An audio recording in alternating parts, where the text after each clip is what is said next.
What's going on, everybody? My name is Nick. Hey, my name is Dave. And this is the Deep Dive, and we are officially off to the races in terms of the school year here in Cherokee County. And it was good to see a lot of families back at church. It was youth groups, or the Sunday schools and stuff have been popping the last couple weeks.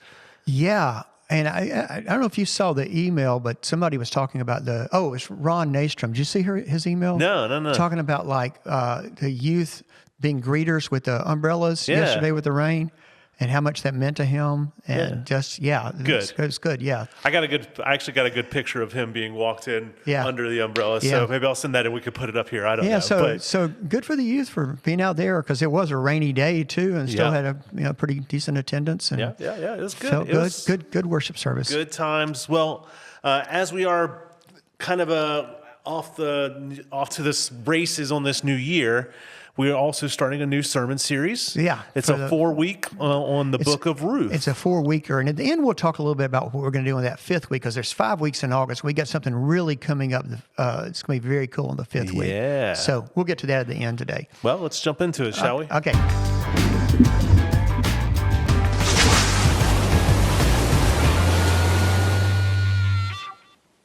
Just for a little quick banter, you just got back from a little bit of a trip yourself. Where'd you go? I did. I was gone for a week. We went on vacation. First of all, up to North Carolina for a couple of days. Saw my son and his wife, and had a lovely little visit with them Sunday, Monday, and then Tuesday we left and went to St. Simon's Island. Nice. And we were down there until Saturday. Got home Saturday about supper time. And you came back and it was 80 degrees. Right. I mean, it's cold today. Yeah, it was a little chilly when I came out this morning. I was like, do I need a jacket in the middle of August? It was 100 down there. I mean, it was hot. Yeah. It was fun. Yeah, the cool front came through. We're enjoying it while it's here. I'm sure we'll have a revenge of the summer here soon, but I like the little crispness that almost feels like fall is approaching us. Yeah. So anyway, we did start a new series on the book of Ruth, which conveniently has 4 chapters. It's not a super long book, but it's a book, I think, that probably there is a good bit of knowledge. People may have studied it at some point in some Bible study or heard sermons on it or whatever. It's a great subject. And it just felt like it's time for us to do kind of another kind of Bible study format sermon series. And so Ruth was a good one. Has a lot of good takeaways from the book of Ruth. And so, hopefully it'll be a great review, but also maybe I'll touch on some new things or new ways of thinking about stuff, about God's faithfulness to us. Yep. So anyway, that's where we were, where we are starting. And so, are we ready to go, or do we want to talk some more? I'm ready to dive into it. So whenever you're ready to kind of get rolling. And so I started with this question, or this kind of statement that, whether you go through really difficult times in your life, it is not a question of, if, it's just when. It's going to happen. It's going to happen. That's just the way life is. And, there are folks in our church right now that are going through some really, really difficult seasons in their life.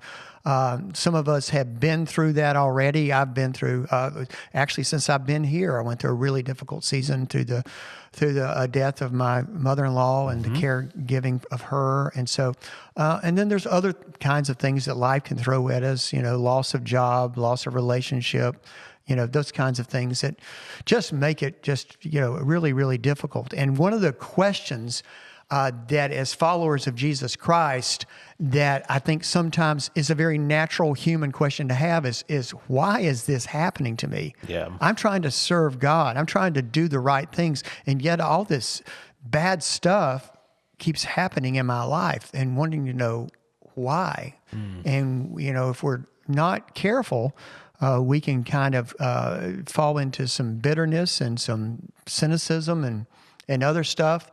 That's really understandable, but not helpful. Yeah. And so the book of Ruth is a story that starts really with some really bad stuff happening to this group of folks, and but it gets better. Yeah. And we see the progression of God's provision throughout the story of Ruth. And so, well, you're familiar with Ruth, right? Yeah, Somewhat, studied a couple times. Yeah. But this is a little lighter side of it. Is I didn't remember how tough but some of the like words and the names and stuff were as you were reading it. I was like, man, he picked a tough scripture to like. Just so many of the names were like complicated.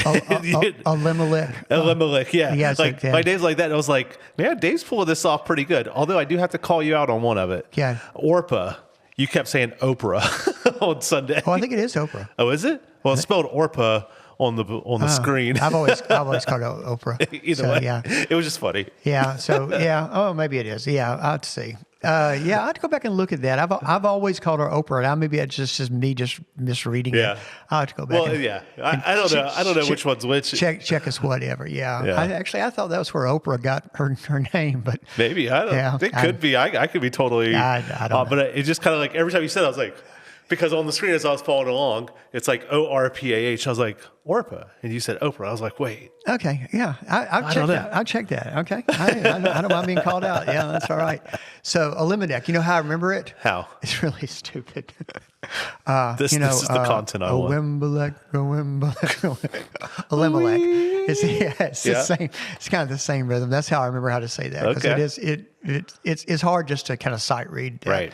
So anyway, but to get back to the story, it starts off. And Elimelech and his family are living in the Promised Land. They live in Bethlehem, which is a little bit outside of Jerusalem, but of course is famous because it's where David was from, and it's also where Jesus was born. And so, it has quite a history in Judeo-Christian, and Ruth and her family are there too. Not a huge town, still isn't. I mean, it's bigger now than it was at the time of Jesus' birth, but, a small town, so people would have known each other. But a famine came across the land there in Israel, and it was affecting everybody. There was nothing to eat. There were no crops, and Elimelech's family just got into dire straits to the point where going like, we've got to eat. We're going to have to go someplace else. Yeah. And which was a huge decision for that family to make. I mean, they're living in the Promised Land in this area that up until that time had been a great place, a pleasant place where they could, worship the one true God, a place that was actually for that region a pretty green place. And so they decide, for whatever reason, to go to Moab, which was about a 6-day walk journey, and a tough one, too. If you look at maps at that time, it was a tough journey to Moab, and the Moabites had traditionally, been kind of at odds with Israel. I mean, they were enemies, and so it wasn't even a place where I think they would be real sure that they could get, food or jobs or whatever. They had to but try, it was the best option they had. Yeah. And so I spent some time thinking about, or talking about, reflecting on just how difficult life had to have been for them to leave their relatives, leave the life they knew, leave the place where, had been home, the Promised Land that God had promised, all of that, to leave all of that and to go someplace else. But you got to eat, right? That's right. It's one of those basic things. And I couldn't help but think about some of the immigrants that we have, or people who have lived in other, places and have had to leave that to come and to try to find a better way. Yeah. Because life just got so desperate. And so it starts off in a very desperate place. Yeah. That's the first 3 verses. Verse 4, Elimelech dies. Real quick. Yeah, he dies. So they get there and he dies. Mm-hmm. But they still have the 2 sons. And so they're there and they marry Moabite women, which is also one of the risks. They went there with marrying age sons, and they knew if they went there, they had to have known that there's a chance that they would marry Moabite women who worshiped other gods and all that came with it. But they married Moabite women. And but then about 10 years later, both the sons die. And so Naomi, who's one of our heroes in the story, who's the mother-in-law of Ruth, she's faced with what is she going to do? Yeah. And she gets some word back from the homeland, Israel, that things are looking better. And so she decides that she's going to go home. She's going to go home. And they start out together, she and the two daughter-in-laws, Ruth and Orpah or Oprah, whichever, We'll let you decide. We'll clarify next week.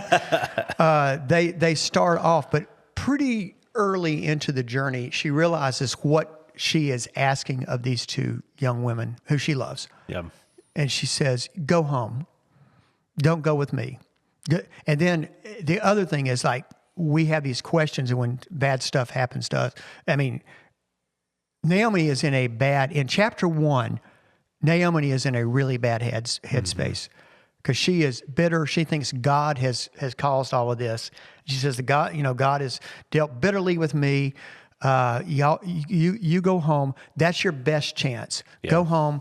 Hopefully you'll find other husbands, because back in that time, and I made that point too, and it's a recurring theme as we go through these Old Testament chapters, that being a widow is one of the most difficult things that you can imagine. Yeah. Because women almost entirely dependent on their husband for their livelihood. There were very little options back in that day and time for employment, except for servitude and begging and that sort of things. So she's, realized she was essentially asking her daughter-in-laws to come and have a life of begging in a foreign land, where they would be outsiders. And so there's this real tearful thing. And you could see how much they love each other, I think, in the text, because they clung to one another, and they're all crying. All three of them are all crying and say, no, we're going to go with you. And she says, no, don't. I mean, like, even if I got remarried today, what are you going to do? Wait for my sons to grow, my new sons to grow up? Yeah. Go home. That's the best chance you've got.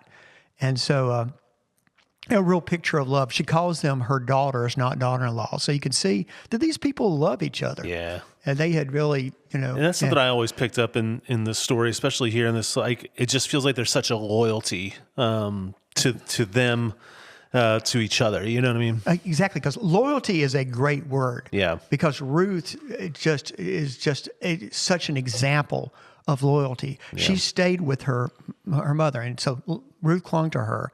And so, Oprah decides to go home. She kisses them goodbye, and she goes off, but Ruth won't. Yeah. And Naomi again goes to her, go back to your people. Don't go with me. And she says, and then she says that very famous phrase that sometimes gets read at on weddings and that sort of stuff. Don't stop me from following you. Yeah. Where you go, I will go. Your people will be my people. Your God will be my God. Where you die, I will die and be buried. And so she just totally committing herself to this woman, her mother-in-law. Which is a beautiful picture of, as you said, loyalty. Yeah, right? And I think marriage, I don't think this was like a marriage covenant, but it is very similar to the covenant a husband and wife would make, or people getting married. It's just it's a great wedding idea scripture. Of like, I'm so dedicated to this relationship that I'll be with you until whenever. Right. Yeah, I mean, something I didn't point out, I meant to, because that was a good point, was like, this isn't just taking her home to see if she makes it all right, because it's a kind of dangerous, 5 or 6, 7 days journey. I could see, okay, I'm just going to go and make sure you get there all right. But no, I am with you till you die. Yeah. I'm with you till I die. Right. And so, super big commitment that she makes there. Yeah. And so then we move on through the story, and it's their return home. They come into Bethlehem, and like everybody is there, amazed to see her. It's been at least 10 years. Yeah. And she's coming back in, but she's not the same Naomi that she was when she left. And you keep emphasizing, she's not going to be the same Naomi that we get to at the end of chapter 4. But right now, she is in a very difficult place, a very bitter place. Yeah. And so they say, look, can this be Naomi? And she said, why call me Naomi? And Naomi, literally in Hebrew, means pleasant. She was a pleasant person. She says, call me Mara, which means bitter. Yeah. Would you like it if your name was Bitterness? I know. You just changed your name for a while. Be like, I just want you to know exactly how I'm feeling. I am bitter. I am bitter. It's like, just call me stressed for the next 3 days. That's where I'm going to be. I have a lot coming up. Right, whatever. yeah. No, So call me bitter. She says, I went away full and I am coming home empty. Yeah. And so, that's a very honest picture of, where she was. And, I think, I hope that most of us don't get to that point, but it is an understandable human point to, when bad things are happening to us, to try to find something or someone to blame. And so often it happens, that we blame God. Yeah. And when we do that, I don't think that we're I think having those kind of honest prayers, because too often in the church we try to put on this front, right? Oh, for sure. We see each other and we're, how are things going? Good. They're going great. They're going great. And they're really not. Yeah. And, as I said in the service, I understand that sometimes when we're out in the Welcome Center, that the thing that we need to do is small talk. I mean, it's like, how you doing? I'm doing fine. Did you have a good week? Yeah, great week. But when we're like with people that we trust and we love, we need to be able to be honest, because the journey is tough enough as it is. But if we don't have people to share it with us and pray for us and help ease that burden, and so that's something you don't have to, I think, in the Welcome Center spill everything to us. But people need to know, you know. People need to know that it's a difficult time. And sometimes people, I think, can even recognize with their discernment that someone's going through a difficult time and will still minimize it, right? Yeah. Oh, yeah. I mean, I think there's a lot of reasons for it, but, I can even look back to my, early Christian walk and see how, some people used to kind of really push this idea of, well, if things are bad, it's because you've been bad. Right. You know what I exactly. mean? So it almost was a picture of how you were as a Christian and that never sat well with me, that theology, but that is something I heard growing up. So I imagine there's some of that with people, that they feel some shame, that they feel like maybe they're being punished by God at some level because of some action or inaction with them. But I also think that, and I can say this for me is, I like to think that I can handle as much as as much as going on, I can figure this out, I can handle it, that a lot of times I don't bring other people into it because either I think they're going through a harder time or that I just need to be able to handle this myself. Right. You've touched on two very important things. Maybe we should break down a little bit. The first one is some sort of bad theology, sort of cliches that we throw around. For example, when you said that, I was thinking about if you're not feeling close to God right now, guess who moved? Yeah. It's so much more nuanced than that. Yeah. Because you can be faithful and go through difficult times where you are going to question and you are going to struggle. And that doesn't mean that you're being any less faithful. Yeah. God hasn't caused, and sometimes we do things, we do make our own, mess to have to clean up. Yeah. But sometimes life just happens in ways that doesn't do that. Right. And so, it's not one or the other. If things are bad happening to us, sometimes it's just completely within, not in our control. Yeah. And so, I think, how are we going to take the next faithful steps through that? And you've touched on another thing, and I think this is something that a lot of us carry, is that sense of pride. We can handle this. Mm-hmm. We can handle this. And the truth is sometimes we can't alone. And we shouldn't have to handle it alone. Right. We need friends praying for us and standing with us and helping out and bringing casseroles and, listening to us when we're difficult. That's what the church is about. You can tell you're a good Methodist. You said casseroles in there. Sorry, I just had to.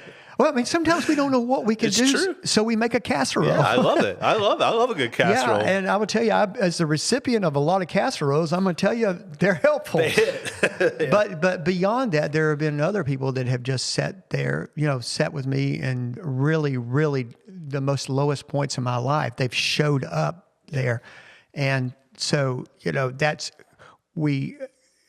I think when the way we get out of it is suddenly we realize, wait a second, God has been moving in this in ways that I couldn't even see, which is the last verse of the chapter 1, because it said there's, it kind of gives a summary. Said, so Ruth returned so Naomi returned to Bethlehem with Ruth by her side, as the barley harvest was starting.